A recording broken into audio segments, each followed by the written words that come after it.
Bismillahirrahmanirrahim. Assalamualaikum warahmatullahi wabarakatuh. Perkenalkan, saya atas nama Adi Ahyar.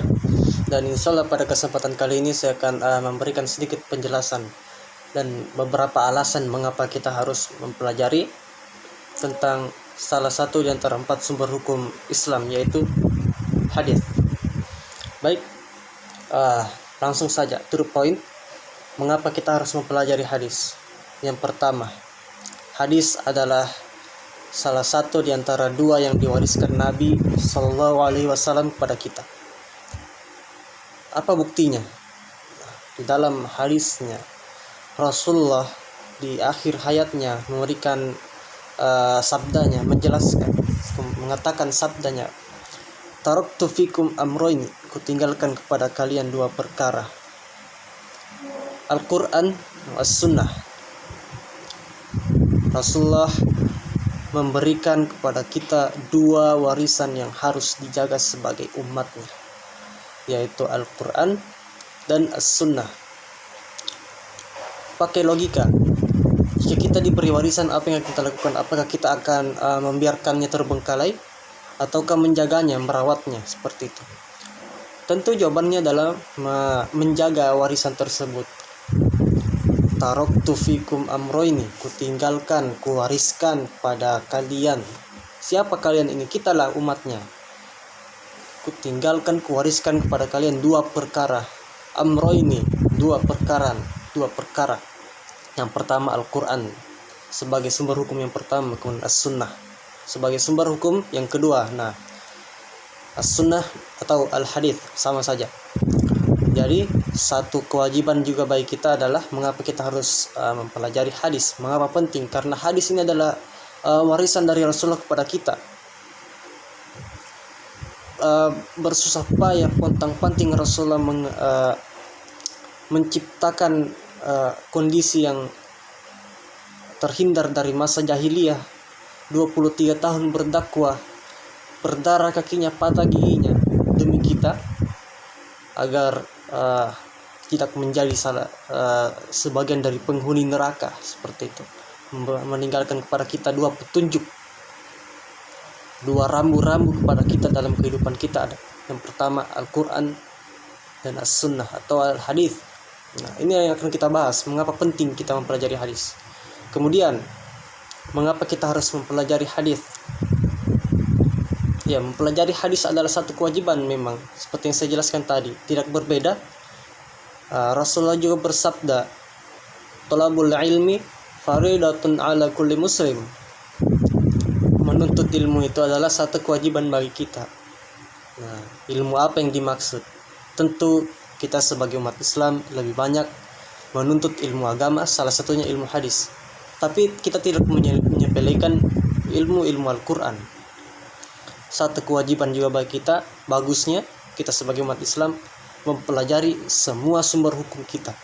Mengapa kita harus mempelajari semua sumber hukum kita? Nah, sumber hukum itu kan artinya landasan hukum kita, di mana kita mengambil referensi dalam bertindak dalam agama. Jihad sudah viral sekarang, hayal al-jihad. Pertanyakan, di mana referensinya? Mengubah lirik lafaz azan dari hayya 'alas shalah, mari kita salat, kemudian menjadi hayya 'alal jihad, ayo kita jihad. Jihad lawan apa? Seperti itu. Rasulullah tidak pernah mengajarkan, tidak ada dalam Al-Quran hayya 'alal jihad. Sementara itu adalah panggilan untuk salat. Seperti itu. Tidak ada dalam hadis mengubah lirik azan seperti itu. Lebih-lebih ijma dan kias tidak ada. Di putusan ulama, ijtihad ulama melarang bid'ah, kemudian kias tidak ada. Nah, itu yang kedua. Kemudian yang ketiga, mengapa kita harus mempelajari hadis? Begini, sebagai penguatannya atas pendapat-pendapat sebelumnya yang saya katakan, kita harus mempelajari hadis karena hadis adalah salah satu dari sumber hukum Islam. Dia yang kedua setelah Al-Quran. Yang ketiga ada ijma, ada qiyas. Tapi kita tidak membahas yang 2 dulu ini. Kita membahas hadis dan Al-Quran atau sunnah dan Al-Quran. Nah, Al-Quran ini dia memang diletakkan sebagai sumber hukum pertama karena dia bersumber langsung dari Allah. Nah, kemudian hadis ini yang bersumber dari Rasulullah sebagai hamba Allah. Rasulullah ini cuma hamba Allah, tapi dia juga mengemban amanah sebagai utusannya Allah, mendakwahkan agama Islam ini, mengeluarkan kita dari zaman kegelapan ilan nur, minaz zulumati ilan nur, dari zaman yang gelap sampai zaman yang terang benderang seperti saat ini yang kita rasakan, kan seperti itu. Kemudian apa kaitannya kita harus mempelajari hadis terhadap Al-Quran? Nah, tanpa mengurangi pendapat-pendapat saya sebelumnya, nah pentingnya kita jangan cuma mempelajari Al-Quran, kita juga harus mempelajari hadis. Beberapa ayat-ayat Al-Quran itu bersifat universal dan beberapa ayat Al-Quran membutuhkan penguatan. Jadi hadis di sini bersumber hadis di sini memiliki peran sebagai penguatan terhadap ayat-ayat Al-Quran, kemudian sebagai penerjemah terhadap ayat-ayat Al-Quran yang bersifat universal. Bagaimana hadis sebagai penguatan terhadap ayat-ayat Al-Quran? Nah, dalam Al-Quran dijelaskan bagaimana caranya berwudu. Bahkan wudu dikatakan sebagai salah satu rukunnya sholat. Nah, dalam ranah ibadah, dalam Al-Maidah ayat 6 kalau tidak salah, Allah berfirman, ya ayyuhalladzina amanu, wahai orang-orang yang beriman, idza kuntum ilas shalah, kalau kalian hendak melaksanakan salat, mau salat, faksilu wujuhakum wa aydiyakum ilal marafiq wamsahu bi ru'usikum wa arjulakum ilal ka'bain. Dan dijelaskan tata cara berwudu. Seperti itu. Ya ayyuhalladzina amanu, idza kuntum ilas shalah, faksilu wujuhakum, basuh wajah, wa aydiyakum ilal marafiq, tangan sampai siku. Kemudian wamsahu bi ru'usikum, usap kepala dengan air. Kemudian warjulakum ilal ka'bain, dari kaki sampai mata kaki, kedua mata kaki. Nah, itu kan dijelaskan dalam Al-Qur'an. Nah, tapi itu butuh penguatan. Makanya Rasulullah pun memberikan sabdanya bahwa tidak ada salat tanpa wudu. Jadi salah satu rukun salat adalah wudu, memberi penguatan. Nah, kemudian tapi kan di dalam Al-Quran tidak dijelaskan bagaimana sholat. Allah hanya berfirman, aqimis sholah wa zakarosma rabbihi fasholla, kalau mau ingat Tuhan laksanakan sholat. Inna sholata tanha 'anil fahsya wal munkar, sholat itu menghindari dari perbuatan keji dan mungkar. Tapi tidak dijelaskan bagaimana sholat itu, apakah diawali takbiratul ihram, kemudian apakah diawali dengan sujud dulu atau rukuk dulu, tidak dijelaskan dalam Al-Quran. Nah, kemudian Rasulullah memberikan penjelasannya, sallu kama ra'aitumuni usalli, lihatlah, salatlah kalian sebagaimana melihat aku salat. Kemudian Rasulullah mencontohkan salat bagaimana, diawali dengan takbiratul ihram, Allahu Akbar, kemudian bersedekap, membaca iftitah, kemudian dilanjutkan dengan Al-Fatihah dan ayat-ayat surah-surah pendek dan seterusnya. Nah, itu ada di dalam hadis sebagai penerjemah, penjelas atas ayat-ayat Al-Quran yang bersifat umum. Kemudian selanjutnya, mengapa kita harus mempelajari hadis? Nah, di dalam sejarahnya, dalam sejarah Islam terkhusus, terjadi deislamisasi sejarah. Bahkan dalam bidang hadis juga terjadi deislamisasi. Bagaimana? Kenapa terjadi degradasi dalam Islam ini? Nah, karena Islam telah digerogoti, ilmu Islam, ilmu Quran, ilmu hadis, ilmu fikih dan sebagainya, terutama ilmu hadis telah digerogoti oleh orang-orang kaum-kaum orientalis yang berusaha menghancurkan Islam dari dalam. Mereka telah berusaha mencari kelemahan dan kecacatan Al-Quran, tidak dapat. Kemudian mereka beralih mencari kesalahan-kesalahan di dalam hadis. Seperti itu. Mereka banyak menghasilkan produk-produk yang mengatakan bahwa hadis ini banyak lemahnya. Rasulullah itu penipu katanya. Itu kata orientalis.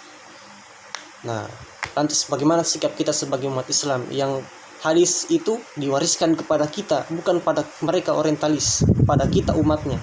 Orientalis itu bukan umat Nabi, mereka tidak mempercayai Nabi. Nah, kita harus mempelajari hadis, menyaingi para orientalis, mengatakan bahwa hadis ini adalah asli produk Islam. Hadis ini benar. Kita harus menyalahi para orientalis yang mengatakan seperti itu. Kemudian mengapa kita harus mempelajari hadis? Hadis membuat kita tahu bahwa terdapat fakta dalam sejarah yang telah dialihkan oleh para orientalis. Contohnya, dalam sejarah Islam Nusantara ini dikatakan bahwa Islam masuk pada abad ke-13. Di Asia, Islam tidak berkembang. Buktinya, bukti-bukti mereka itu sebenarnya kurang kuat. Kemudian ada hadis Rasulullah mengatakan bahwa atlabul ilmi walau fis sini, tutuplah ilmu sampai ke negeri Cina. Cina itu di mana? Dia masuk Asia bagian timur. Nah, kemudian bagaimana Rasulullah bisa tahu tentang Cina? Tandanya Islam telah menyebar hingga ke negeri Cina bahkan saat Rasulullah masih hidup.